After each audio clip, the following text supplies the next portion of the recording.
What is up, everybody? Sinestra here, and today I am back in what seems to be my new constant and forever home, Warspear, to talk to you about a couple of things. Now, first up, in 7.1, as a lot of you keep telling me, they broke the add-on Enemy Grid. Now, for some of you, this seems to be a massive problem. Now, for me, personally, I didn't use it. Like, I showed you it in that video that I made a couple of months ago, and I tried it for a couple of HFC raids, and then I just stopped. Because, honestly, I wasn't a fan. I've been playing Shadow Priest for a very, very long time, and I've always been reliant on the methods that I use, and I just found that Enemy Grid was this thing that made me laser focus too hard in on a box on my screen, and it made me stop watching the things that were important to me, like my positioning, my awareness of what's going on in the entire raid group, and things like that. Now, that's a very personal thing for me, and that's not obviously how everybody works, but today I wanted to just talk to you about how I manage dot management, and how I think that by practice and just a couple of add-ons and things like that, that you can sort of like teach yourselves to be better players by learning how to dot manage. I don't want to say the right way, just in the way that Blizzard probably intended it. Now, the reason that Enemy Grid got banned is because it trivialized the way that this game works, and Blizzard tends to not like add-ons that trivialize and make the game easier.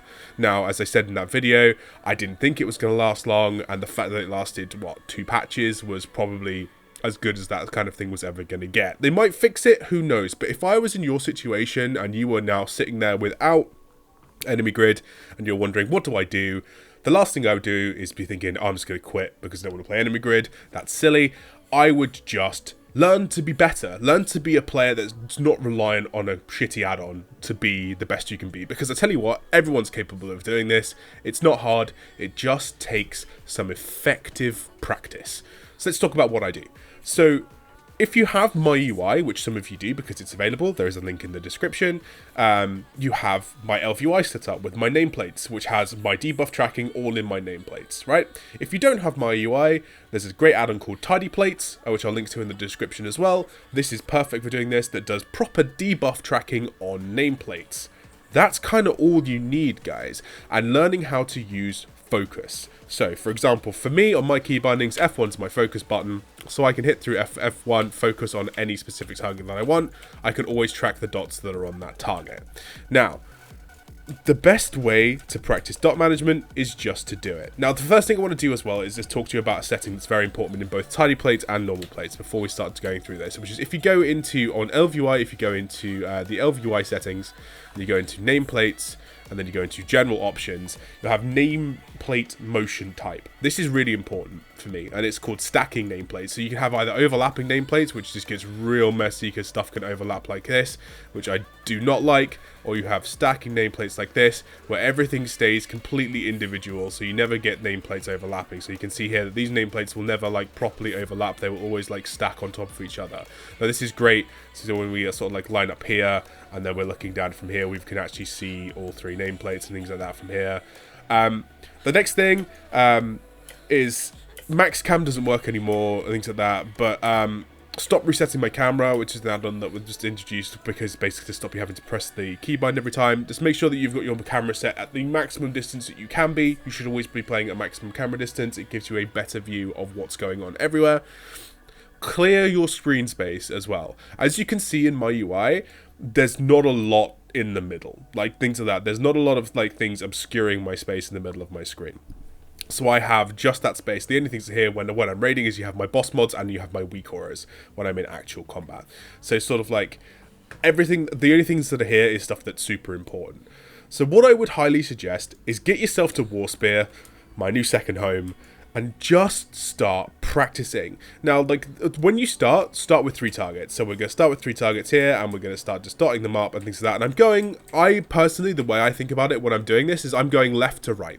I'm going left to right and I'm tracking my target. So I'll focus in on the first one. So I've got 4 seconds on Shadow Word Pain there left. I'm not going to have Void Form, so I'm going to refresh manually. And I'm also going to refresh Vampiric Touch. And then I'm going to come here and refresh Shadow Word Pain. And then I'm going to refresh Vampiric Touch. And then I'm going to come in here and I'm going to refresh Shadow Word Pain, refresh Vampiric Touch. And there we go. And now I have enough for Void Form. So I'm going to go do that. And then I'm going to be able to refresh that one by Void Bolt. Am I going to be able to refresh this one by Void Bolt? Yes, I'm going to be able to refresh that one by Void Bolt. And then I'll be able to refresh this one by Void Bolt. So there we go. So you see now I have this habit and I'm going through and I'm cycling through through my targets, things like that. I'm cycling in, and I'm managing to keep dots on and keep them active the entire time. And this is how you learn, guys. It's just constant practice and things like that. And this is how you'll get better at Surrender to Madness, and this is how you'll get better at dotting and things like that, and knowing stuff. And you just keep adding until this is super trivial to you. So you can see there, I'm about to do Shadow and Pain there, so I'll make sure I go back and refresh that one. And then everything else is kind of okay. I'm going to use VT, so I'll do that one. See, that was bad and things like that. But then that's what you can practice ahead of. And just make sure you keep practicing this and just keeping going at it for a little thing. You can do this while you do something else. Chuck a series on Netflix or something like that, and then just sit and listen to that, or listen to podcasts and things like that. That's what I did when I was practicing this. I just like listened to lots of the Rooster podcast or Off Topic or The Instant and things like that, and I just listened and I practiced and I listened and I practiced and things like that until I can just like, I've got this down to muscle memory, things like that. And the easiest thing to do then is, once you kind of got 3 targets, start adding in 4 targets. And there we go. So now I want a 4th target.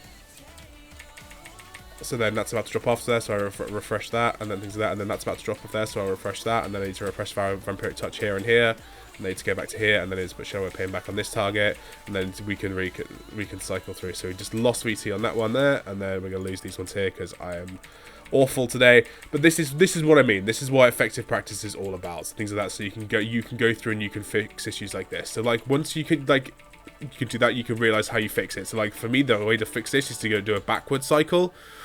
So I can go through backwards. So I flip the way that I'm actually doing that. By flipping that way around, then that means I have actually effectively fixed that cycle. So now I can go back through and just keep my dots active on all of these targets without too much trouble. And then once you think you've got this locked down, move on to fight like that many targets, things like that. And like, so just keep stepping up until you have more and more targets and things like that. Once you can sit and do this easy, then start practicing that with Surrender to Madness. Then just start practicing Surrender to Madness until you become super comfortable with the transitions. We'll probably make another video where we talk more about effective practice with Surrender to Madness, because that's a really important topic, and there's a lot of people that are probably not using their time when they're practicing that effectively because they're using cheesy talents or things like that. And we'll talk about what I think are the best options for that. But for multi-dotting, think about this. Camera as far away as you can, right? Nameplate. Make sure that they're stacking, not overlapping. And make sure they've got debuff tracking on them. And make sure that you, like, if you're using tidy plates or anything like that, there's options that say show only my debuffs. Make sure those options are ticked, because you don't need to be seeing anybody else's debuffs. You just need to be able to see your dots, things like that. And try and just internalize these timers and things like that. You know, you've got 18 seconds on Vampiric Touch, and you've got 14 seconds on Shadow and Pain. 18 seconds, 14 seconds, 18 seconds, 14 seconds. Those are your two kind of like time frames and things like that. And like, you start to feel more and more comfortable with those time frames. And just practice, guys. That's what makes... Practice makes perfect. That saying was made for a reason. And literally all you need to do to get yourself to be a position where you are a fantastic Shadowproof player is master 2 dots. You've got to master 18-second Vampiric Touch and 14-second Shadow and Pain. And if you can do that, you are god tier. Alright? So get practicing, guys. That's all you need to do. Don't cry over our enemy grid. We can be better. We can all be better without it. Alright? So just get practicing, get better, and tell me how you get on. Alright, I'd love to hear in the comments about how you're getting on. But if you guys want to ask any questions, feel free to leave them in the comments. Easy other way though is to join the Discord, which is also linked in the description down below. Come join us on Discord. We have a chat. You can ask me questions and things like that. It's a really good community building up there of fantastic people that are all here to help each other, and that's the best place to go to talk to us about questions and things like that. Thank you very much for watching. I've been Sinestra. You've been awesome, and I'll catch you in the next one.